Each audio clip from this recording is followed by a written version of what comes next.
আমরা এর আগে পরমাণু সম্পর্কে জেনেছি এবং অণু সম্পর্কেও জেনেছি। অণু হচ্ছে কোনো যৌগ বা মৌলের সবচাইতে ক্ষুদ্রতম কণা, যেটা ওই যৌগ বা মৌলের সকল ধর্ম বজায় থাকে। অণুর থেকে যখন পরমাণুতে আসে তখন আর সেই ধর্মগুলো হয়তো বজায় থাকে না। আবার এক বা একাধিক পরমাণু নিয়ে একটা অণু গঠিত হতে পারে। একটা অণুতে একটা পরমাণু বা একাধিক পরমাণু। তো যেমন আমরা যদি হাইড্রোজেন নেই,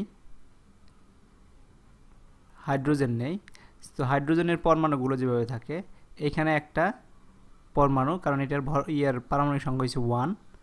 তো এখানে আরেকটা পরমাণু, এই পরমাণুটা হাইড্রোজেনের এই পরমাণুটা একা কিছু করতে পারে না, কিন্তু যখন এই দুইটা বন্ড গঠন করে তখন এটা হাইড্রোজেনের অণুতে পরিণত হয় এবং এটা নিজস্ব ধর্ম প্রকাশ পায়। তার মানে এই ইলেকট্রন দুটো শেয়ার করা শুরু করে, তারা দুই ইলেকট্রনের একটা শেল তৈরি করে, পূর্ণতা পায়। তার মানে হাইড্রোজেন পরমাণুটা তখন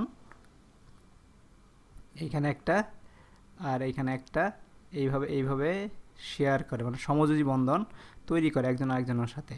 সমযোজী বন্ধন তৈরি করে এইচ এবং এইচ, এটাও এইচ, এটাও এইচ মিলে একটা হাইড্রোজেন পরমাণু তৈরি করে। তার জন্য দুইটা ও পরমাণু নিয়ে যেহেতু হাইড্রোজেন অণু গঠিত হয়, তার মানে হাইড্রোজেন অণুকে লিখতে হবে হাইড্রোজেন সিম্বল। এই দেখো এখানে হাইড্রোজেনের সিম্বল আছে এইচ। আর যেহেতু দুইটা পরমাণু থাকে সেহেতু এর পাশে লিখতে হয় ওই নাম্বার অফ পরমাণুগুলো, কতগুলো পরমাণু আছে সেটা। তো 2, তারপর H2 দিয়ে হাইড্রোজেন বোঝায়। ঠিক একইভাবে অক্সিজেন হলো, ধরো অক্সিজেনের পারমাণবিক সংখ্যা হচ্ছে 8। তার মানে এখানে দুইটা থাকবে আর এর বাইরে থাকবে আরও 6টা, 1টা 2টা 3টা 4টা 5টা 6টা। তো এখানে আমাদের অষ্টক পূর্ণ হতে লাগবে আরও 2টা। তার মানে অক্সিজেন, এটা যদি অক্সিজেন হয়, তার মানে আরেকটা অক্সিজেন যদি নেই, এখানে ধরো ছোট করে নিলাম, এখানে 2টা, এখানে 2টা, এখানে থাকবে 6টা।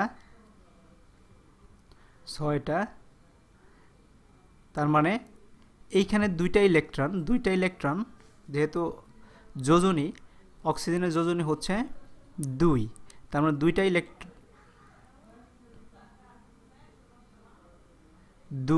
ইলেকট্রন যোজনীর ভিডিওটা যদি দেখে থাকো তাহলে বুঝতে পারো যোজনীটা কি।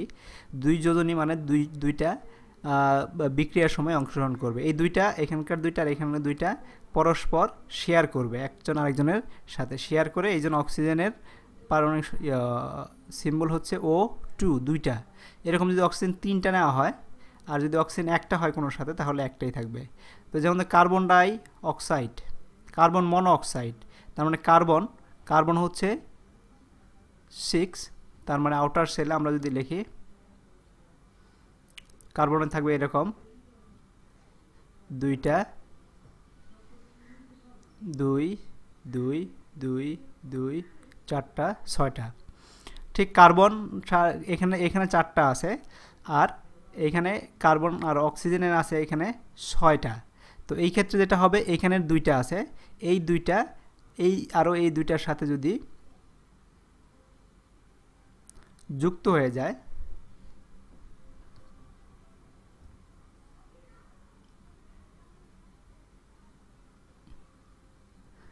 যুক্ত হয়ে গেলে একটা যৌগ গঠন করে কার্বন মনোক্সাইড। তো এইখানে এইগুলো হচ্ছে অণু, এবং এই অণুগুলোই যখন যৌগ গঠন করে, যখন যৌগ বা অণু গঠন করে, তখন তাদের সিম্বলগুলোকে এভাবে লিখতে হয়। অণুর সিম্বল হচ্ছে যে পরিমাণ, যে পরমাণুটা আছে সেই পরমাণুটা কত পরিমাণ আছে তার পাশে সাবস্ক্রিপ্টের মতো লিখতে হয়। আর পাশাপাশি যদি একাধিক এই পরমাণু থাকে, তাহলে মৌলের পরমাণু থাকে, তাহলে পাশাপাশি লিখতে হয়।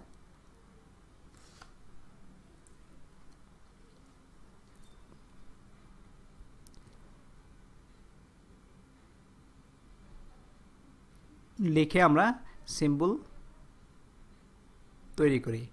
তো এরপরের ভিডিওতে আমরা দেখব, বা এই স্ট্রাকচারগুলো যদি আরেকটু বলে নিই, এইগুলোকে যদি আমরা স্ট্রাকচারাল ফর্মুলায় দেখা দিতে চাই, তাহলে হচ্ছে যেমন O2, তার মানে এটা হবে H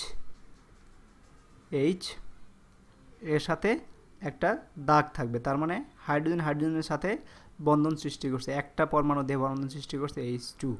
আর অক্সিজেনের সাথে দুইটা পরমাণু দিয়ে বন্ধন সৃষ্টি করছে, দেখে এটা দুইটা পরমাণু যোজনী দুইটা পরমাণু দিয়ে বন্ধন করছে, ডাবল দাগ থাকবে। যদি তিনটা থাকতো তাহলে তিনটা সিম্বল থাকবে। তো এগুলোকে বলে একক নীতি, দ্বৈত নীতি এবং ত্রিমাত্রিক নীতি। তো কেন্দ্রীয় পর্ব এর মধ্যে যদি আমরা দেখি মিথেনকে যদি আমরা নেই, আমরা একটু উঠায় ফেলি। তো এখন যদি আমরা একটা পরমাণু নেই, যেমন ইথেন হচ্ছে C2H4।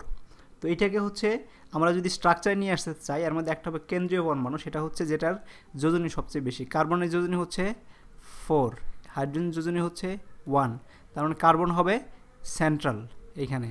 তো কার্বনের 4টা মানে কি, তাকে অষ্টক পূর্ণ করতে হলে আরও 4টা জিনিস লাগবে। তার মানে এখানে কার্বন পাশাপাশি যদি লিখি, একটার সাথে দুইটা দিল, আর হাইড্রোজেন আছে 4টা, আমরা এখান থেকে একটা হাইড্রোজেন তাকে দেবে, এখানে আরেকটা হাইড্রোজেন লিখি,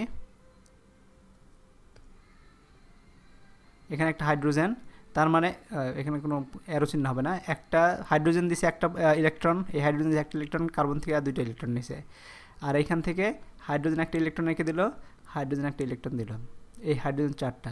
তো এইভাবে আমরা কোনো একটা যৌগ বা মৌলকে গাঠনিক সংকেত বা স্ট্রাকচারাল ফর্মুলায় ফেলাইতে পারি।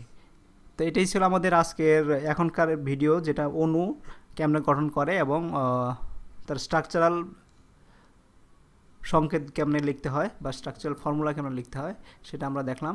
এরপরের ভিডিওতে আমরা দেখব রাসায়নিক সমীকরণ কেমনে লিখতে হয়। ধন্যবাদ।